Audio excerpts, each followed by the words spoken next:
तो आज मैं आप लोगों को क्लास 10 केमिस्ट्री कार्बन तथा उनके यौगिक पार्ट से दो इंपॉर्टेंट आपका बहुविकल्पीय, दो इंपॉर्टेंट अतिलघुत्तरीय, तीन इंपॉर्टेंट लघुत्तरीय एंड दो इंपॉर्टेंट दीर्घोत्तरीय प्रश्न बताने वाला हूं।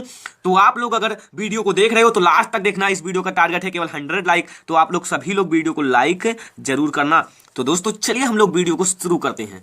प्रश्न नंबर फर्स्ट, ब्यूटेनॉन, ठीक है, चतुर कार्बन यौगिक है जिसका प्रक्रियात्मक समूह है, यानी कि क्रियात्मक समूह क्या है दोस्तों? इसका क्रियात्मक समूह जो है वो कीटोन है, ठीक है, कीटोन है। जैसे कार्बोक्सिलिक अम्ल कार्बोक्सिलिक अम्ल में नहीं है, एल्डिहाइड एल्डिहाइड में नहीं है, एल्कोहल में OH होता है, एल्डिहाइड COOH होता है, ठीक है। तो आप लोग ध्यान दीजिए कि आपका जो समूह है वो है कीटोन समूह। आपका सही आंसर कीटोन समूह है, क्योंकि ये इसमें ओन जुड़ा हुआ है, ठीक है, कीटोन समूह है, तो इतना याद रखना।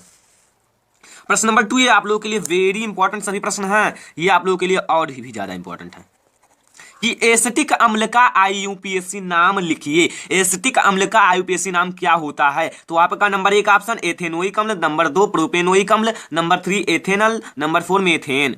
तो ऐसे आपके बोर्ड एग्जाम में ऑप्शन रहेगा और उसमें से कोई एक ही सही रहेगा और उससे आप लोगों को चुनना है। तो आप लोगों को चुनना होगा, तो चुनिएगा एथेनोइक अम्ल को, क्योंकि एसिटिक अम्ल का IUPAC नाम होता है एथेनोइक अम्ल। अब आती है बारी अतिलघुत्तरीय प्रश्नों की, तो जो इंपॉर्टेंट है उसी को मैंने लिया है।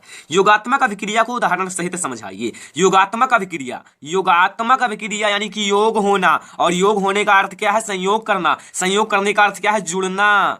याद कीजिए, मैंने पढ़ाया है, उदाहरण सहित समझाइए। जब दो पदार्थ आपस में संयोग करके केवल एक पदार्थ बनाते हैं, अन्य पदार्थ नहीं बनता है, तो इसी अभिक्रिया को योगात्मक अभिक्रिया कहते हैं। जैसे दो पदार्थ कौन है? CH2 और double hyphen CH2 plus H2 जुड़कर Na और 200 डिग्री सेल्सियस से 300 डिग्री सेल्सियस पर गर्म करने पर CH3 एंड आपका सिंगल बॉन्ड CH3 एथेन बनता है। एथेन का फार्मूला क्या होता है? C2H6। तो C2H6 तो ये नहीं लिखा है, नहीं दोस्तों, इसे तोड़ दिया गया है। ये आपका दोनों मिलाकर C2H6 हो गया और इसे हम लोग CH3 एंड CH3 भी लिख सकते हैं। इतना ध्यान देना, ठीक है।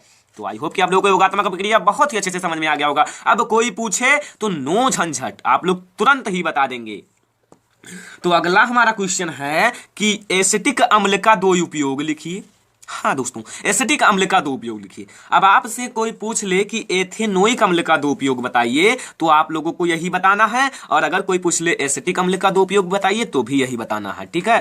तो यहां आप लोग, ठीक है, तो जैसे प्रयोगशाला में अभिकर्मक के रूप में, प्रयोगशाला में इसका उपयोग अभिकर्मक के रूप में होता है, यानी कि अम्ल के रूप में होता है। इसका अम्ल के रूप में प्रयोगशाला में उपयोग होता है। जब आप लोग प्रयोगशाला में जाएंगे और वहां एक्सपेरिमेंट करेंगे तो इसका उपयोग होता है। नंबर 2, कृत्रिम सिरका बनाने में, इसका सिरका बनाने में उपयोग किया जाता है। तो आप लोगों को पहले भी पता होगा। CH3COOH का उपयोग लिखिए तो भी यही है, CH3COOH का, यानी कि ये आपका सिरका है, तो कृत्रिम सिरका बनाने में, ठीक है। अब हमारा आता है लघुत्तरीय प्रश्न और अतिलघुत्तरीय प्रश्नों की बारी।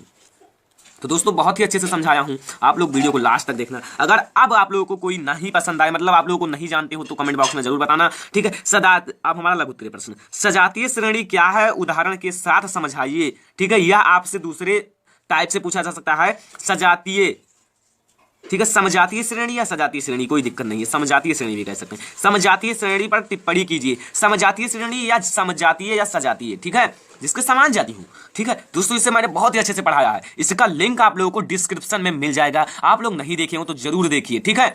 दूसरा प्रश्न है हमारा, एल्केन एल्कीन एल्काइन से आप क्या समझते हैं? उदाहरण सहित समझाइए। तीनों को पढ़ा दिया है। अगर तीनों में किसी एक में दिक्कत हो तो उसका भी वीडियो बन चुका है। अगर तीनों में दिक्कत हो तो डिस्क्रिप्शन में लिंक मिल जाएगा, आप लोग जाके जरूर देखना एल्केन एल्कीन एल्काइन के बारे में। तो ये था दोस्तों हमारा दूसरा प्रश्न लघुत्तरीय। तीसरा प्रश्न आप लोग देखिए, IUPAC नाम से, IUPAC नाम बताइए। देखिए HCHO, यानी कि यह है मेथेनल। मेथेनल क्यों हुआ? क्योंकि CHO है। CHO आपका कौन सा समूह है? वो आपका है, कौन सा समूह है? CHO, वो आपका है एल्डिहाइड समूह, ठीक है। अब यहाँ देखिए CH2 and double bond CH and single bond CH and यहाँ डबल बॉन्ड CH2। तो यहाँ आप लोग देखिए इसका IUPAC नाम क्या होगा? 1 एंड 3 ब्यूटाडाइन, ठीक है। और हमारा जो तीसरा है वो है CH3COOH, ये आपका एथेनोइक अम्ल है, एसिटिक अम्ल है, ठीक है। जो आपका एसिटिक अम्ल है या एथेनोइक अम्ल है वही है, ठीक है। तो आप लोग ध्यान से देखिए, इतना समझ में आया। अगर आईपीएससी नाम में कोई प्रॉब्लम हो तो उसमें मैंने सभी समूह को, एक भी समूह नहीं सभी समूह को, ईथर समूह, कार्बोक्सिलिक समूह, एल्डिहाइड समूह, सभी समूह को पढ़ा दिया है। आप लोग जाके आईपीएससी नाम का प्लेलिस्ट खोलिए और ध्यान से देखिए, ठीक है।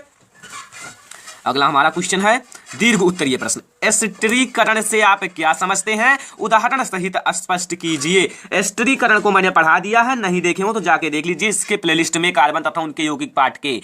तो दोस्तों ये था हमारा लॉन्ग आंसर, एंड इसको आप लोगों को CH3COOH की अभिक्रिया किससे देनी है, PgCl5N3HCl2 यानी कि एसिटिक अम्ल की अभिक्रिया इन तीनों से देनी है। अभिक्रिया वाला पोर्शन आपके 2 नंबर, 4 नंबर, 3 नंबर, 7 नंबर में जरूर आता है, एक ना एक प्रश्न जरूर आएगा। तो आप लोग ध्यान दीजिएगा। अगर आप लोगों को दोस्तों ये वीडियो पसंद आया हो तो इसे लाइक जरूर करना, अपने दोस्तों के साथ शेयर करना, और जो आपका साइंस है कोई भी पाठ आपको दिक्कत हो, किसी भी पाठ में दिक्कत हो तो आप लोग कमेंट बॉक्स में बताइए, मैं उस पाठ का, पूरे पाठ का इंपॉर्टेंट क्वेश्चन ले आऊंगा, कोई दिक्कत नहीं है। अब आप लोगों को बोर्ड एग्जाम में 90% लाना है साइंस में, क्योंकि दोस्तों आप लोगों को मैं हर लेसन का इंपॉर्टेंट क्वेश्चन लगभग देता हूं और आप लोगों को मैंने हर पाठ को पढ़ा दिया है अच्छे से। तो दोस्तों अब की बार 90% तो पाना ही पाना है, ठीक है। तो दोस्तों फिलहाल इस वीडियो में इतना ही, तब तक के लिए धन्यवाद।